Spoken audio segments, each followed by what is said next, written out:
Hello, welcome to Exclam Chess. In this lesson, I'll be teaching how chess notation works. You may notice in this video, I have a little window over here. This will be so that after I play the move on the board, you can see what that move looks like in its written form. Chess notation's a very important thing to know if you're getting serious about playing chess. It allows you to write down the moves you play in a game so that later you can go back over those moves and see how to improve on the mistakes that you make. Also, if you ever play in a tournament, most tournaments require you to keep notation, so that way, should any type of dispute arise as to what move was actually played in a game, you can just show down your notation sheet and show the moves you have written down, and then clear up any problems that might arise. So, let's get started. So, a chessboard is a grid of 64 squares. Each of these squares has a name.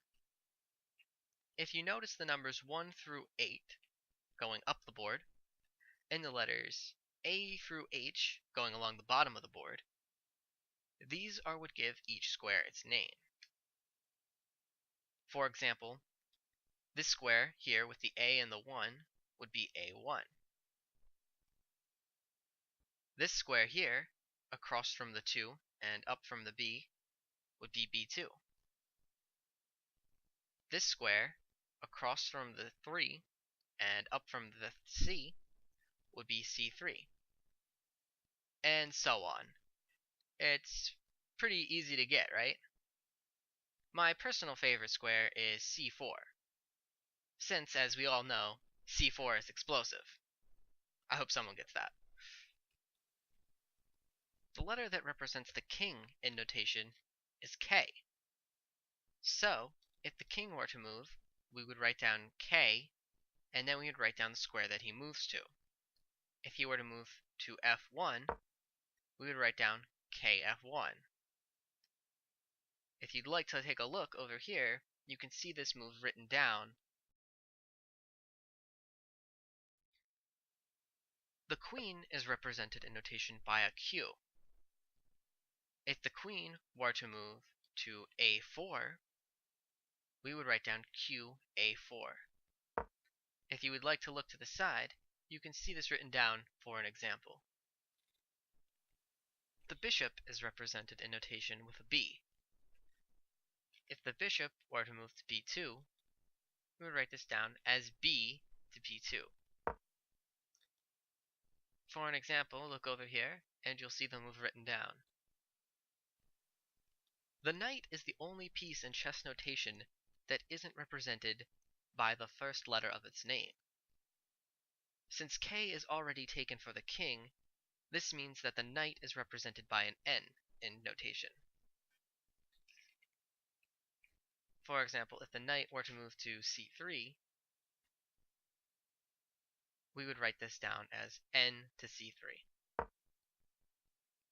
Over here we have an example of what this looks like. The rook in chess notation is represented by an R. If this rook were to move to A7, we'd write this down as RA7. You can look over here if you'd like to see what this looks like in notation. Pawns are abbreviated further in chess notation than the other pieces are. If this pawn were to move to E4, we don't write PA4. We simply write the name of the square that the pawn moves to. So we would just write E4. If you'd like to see an example of what this looks like, you can take a look on the side here, and you'll see this written down. Castling kingside in chess notation, or castling short as some people call it, is represented by the numbers 0, 0. Castling queenside, or castling long, is represented by the numbers 0, 0, 0. If you look over here, you can see what both of these look like.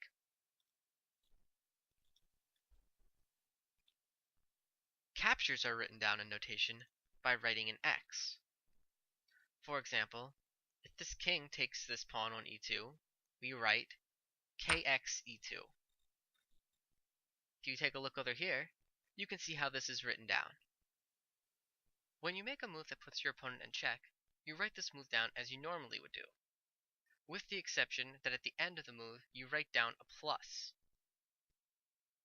For example, in this position, if white were to play queen to g6 check, you would write this move down as qg6 plus, since there was a check. Now, let's make a move for black here. When you put your opponent in checkmate, you write the move down just as you normally would do, except at the end, you put a hash mark. As you can see over here on the right, you can see both the plus for check and the hash mark for checkmate. If two or more of your pieces can both go to the same square, you would have to specify which piece is moving to that square. For example, in this position, either knight could move to d2. So in order to specify which knight is going there, you would say where that knight is starting from.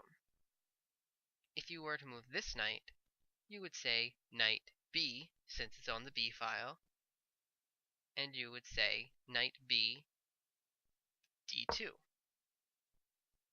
As you can see, this is written down over here in the window on the right. If you were to move the other knight, this knight here, this knight's on the f file, so you would say knight f d2 in notation. As you can see, this is also written down here on the right for you to see. Okay, that's all for piece notation. See you next time.